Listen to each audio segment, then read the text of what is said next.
Yo, I'm back. Foul Hooked Whitey coming to you not live from East Rosebud FlyShop in Billings, Montana. September 18th, 2024. We're getting some much needed moisture out there today. Thank God. I mean, it's raining like cats and dogs. It's a little bit cool. And that'll change the hopper game in the south central Montana area after this storm. I know the Beartooth Pass was closed last night because of snow. And even though we're all just in the third week of September, fall is here. We're ready for it. It's time to get on the streamer game. I want to get back to my top 10 annoying aspects of running a FlyShop list. I left off with number 6, bad guides, and I will move directly into number 7. And this is just annoying shit. This isn't bad shit. It's just stuff that bothers me doing what I do.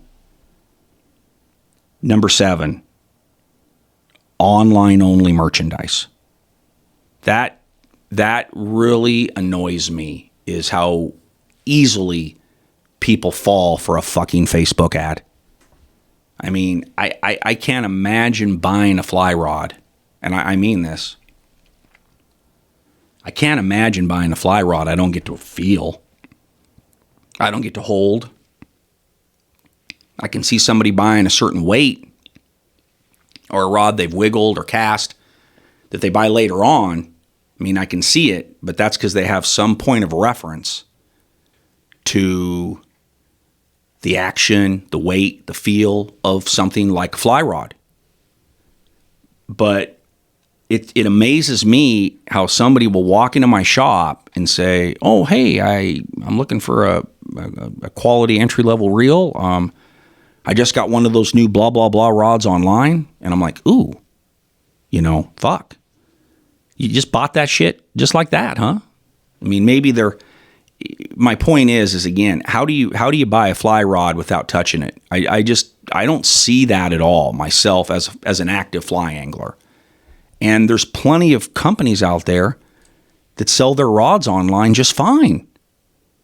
And this is a rod company. These are rod companies that don't have any retail presence anywhere. So, I mean, maybe they're going off of online reviews. Maybe they're going off of what somebody else told them. But, I mean, somebody buying a rod without having any point of reference to how that rod feels, again, action-wise, weight-wise, I mean, as a consumer, that's just dumb as fuck. And, I'm the dude in here, like, on 2 feet all day, selling, talking, fishing, really knowing what I'm talking about, including fly rods. And to me, if a fly rod isn't going to have a retail store presence, I'm not going to say they got something to hide. But I am going to say that they don't know how to distribute their rods properly. Because the consumer that's buying their sticks is the most uneducated consumer there is when it comes to buying a fly rod. I'm not saying the fly rods aren't quality. I'm not saying that they don't fulfill what the cost of that fly rod is for a consumer that buys that rod sight unseen online. I'm not saying that. But it's just the mentality of, I'm not going to buy local. I'm not going to buy a rod from a company that's been in business 10, 15, 20, 30 years. I'm going to take a chance because I was duped on a fucking Facebook ad. And, you're not contributing anything to the industry by putting your money there, I'll tell you that much. And again, I'm not saying that this isn't a good rod company or that this isn't a good reel company. But how in the fuck do you buy something as important as your quiver and not have any idea the action or how it feels? Is just fucking, it blows me away. So, online only merchandise. Number 7, top 10 annoying aspects of running a fly shop.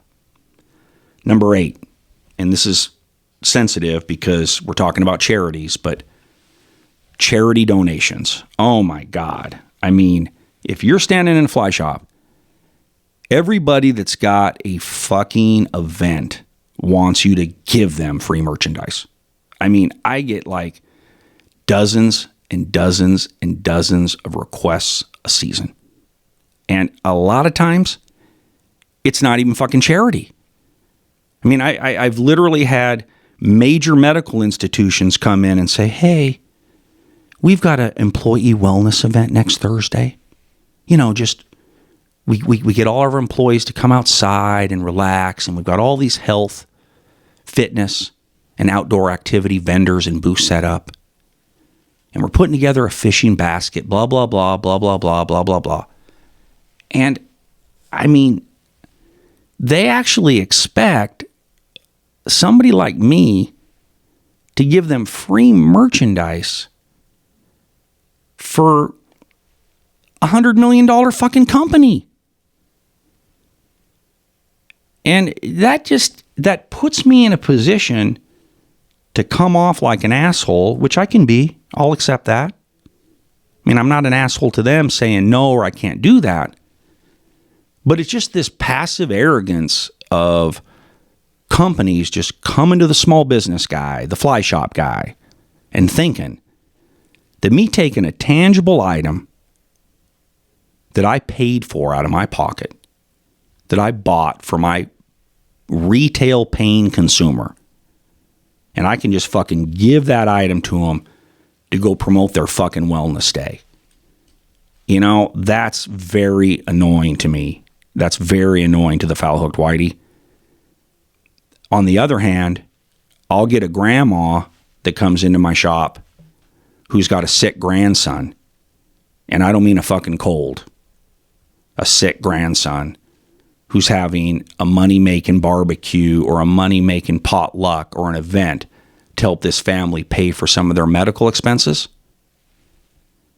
I'll fucking pass off a piece of merchandise to grandma in 2 fucking seconds because that's a real charitable donation. But these fucking corporate people that are coming in here asking for free shit is just annoying and it's out of place. You should get a budget. I'll wholesale you something and you can make some money on the margin. But me giving you something to promote my shop name is going to end up giving me not dick. So extremely annoying. Number 9 of the foul-hooked Whitey's top 10 annoying aspects of running a fly shop. Vendor whores. Now, there's not a bunch of them. And most of them that are out there, what's a vendor whore? A vendor whore is an equipment company. And I'll say it equipment because that's where the impact is. It sells to every fucking box store. It sells online. Basically, you fucking think about buying it, it's on its way to you. So the biggest vendor whore in my industry, and it's admittedly, this is a cross-industry product. It's a cross-industry product, meaning that it's marketed to fly fishermen, it's marketed to hunters, it's marketed to moms with picnic baskets, it's marketed to anybody that needs to keep something fucking cold, and that's Yeti. And, you know, I want to make it clear right off the bat, I'm a fucking Yeti guy. I mean, I've kind of gone through, I'm a Yeti dealer here at East Rosebud, and I've gone through the whole thing of, oh, Yeti's expensive, and you should carry this B-grade brand, it keeps shit just as cold, and fuck, no it don't. No it don't. I mean, not as good as Yeti. Nothing's as good as fucking Yeti. But the problem with Yeti for me isn't the quality of the product or that the product justifies the price. The problem with Yeti is you can get Yeti at a fly shop. You can get fucking Yeti at Ace Hardware. You can buy Yeti at Lowe's. You can buy Yeti at Home Depot. You can buy Yeti at fucking Ross Dress for Less. I mean, you can buy fucking Yeti everywhere. And that is your classic example of a vendor whore. They don't care who buys their shit.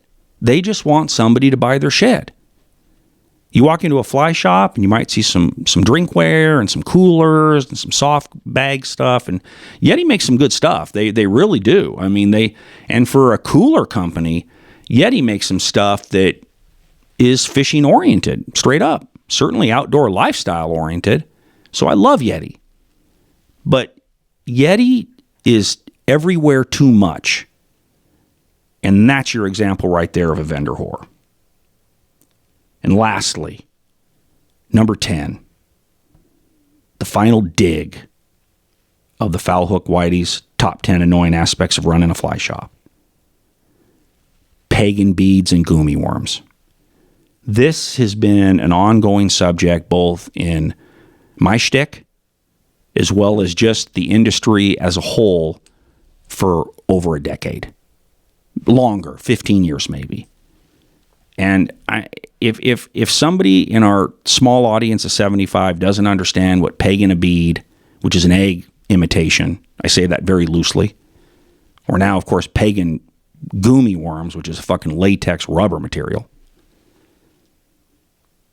Basically, it involves dropping a hook under a wad of worm or a plastic bead so that basically you're foul hooking a fish. I mean, you know, it's they debate this shit that it's not that, but I've never fished a fly that doesn't have a hook attached to it. I don't know about you, but you know, it's not a fly. You know, a pegged bead or a pegged gummy worm isn't a fucking fly.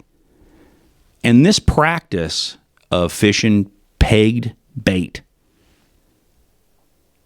is so common now, especially in the guide genre, like really fucking common. Like the biggest guided river in a drivable distance from Billings, Montana is the beautiful, the great, the mighty Bighorn River. And I mean, pagan on the Bighorn now by guides is way more fucking common than not. And there's aspects of that I get because somebody drops 657 bills, you want those fuckers to catch some fish. You know, and you're not exactly getting fucking Dave Whitlock in your boat every day, man. I mean, you're getting amateurs. You're getting people that this might be the first time they've ever fished in their lives. You gotta peg, because pegging beads and pegging gummy worm material, which is a latex rubber worm imitation, works really fucking well. It works better than fishing a standard glow bug as an egg imitation. It works better than, in a lot of instances, fishing a standard classic, either latex or chenille tied San Juan worm. There's something about the pegging aspect that creates a more natural presentation without the hook on it, I guess. But there's a reason why most guides are fucking using it on the Bighorn right now. And I don't mean that disrespectful. We probably have a few guides listening that don't do that. And obviously I'm not trying to lump all guides into one bag here. But it's a guiding practice that, just like my tippet ring and my swivel beef, it's just making it all easier. And it doesn't teach anything. It doesn't require anything of the client as far as game, skill, which, hey, that's not the guide's responsibility, right? The guide's responsibility is to get them a good drift over fish and rig them up on shit on a fly rod that works. So I get the reason for it. But as you sit in here and you sell this guide a size 18 black caddis, because he's got dry fly anglers that want it hard, that want it technical, that want to have to learn and put some effort in to get that hook up. For every one of those dudes, there's 8 or 9 guys out of that 10 that are down there pegging stuff just to get it done. And they've got it down now to where fish are supposedly getting hooked in the mouth with this dropped hook. So that isn't really even the beef anymore. It's more just the fact that I'm a fly shop owner. I run a fly shop. I'm a fly fisherman. I fish with flies. And if you're fishing with a peg bead or you're fishing with a peg gummy worm, you're not fly fishing. You're fishing with a fly rod. You're fishing with a guide. And you're catching fish. But don't think for 2 fucking seconds you're fishing with a fly or fly fishing. So that's my rant for the week. Foul Hook Whitey's top 10 annoying fly fishing complaints. It's basically what they are. And I want to thank everybody for listening to the rant this week, and I'll see you next week. Out.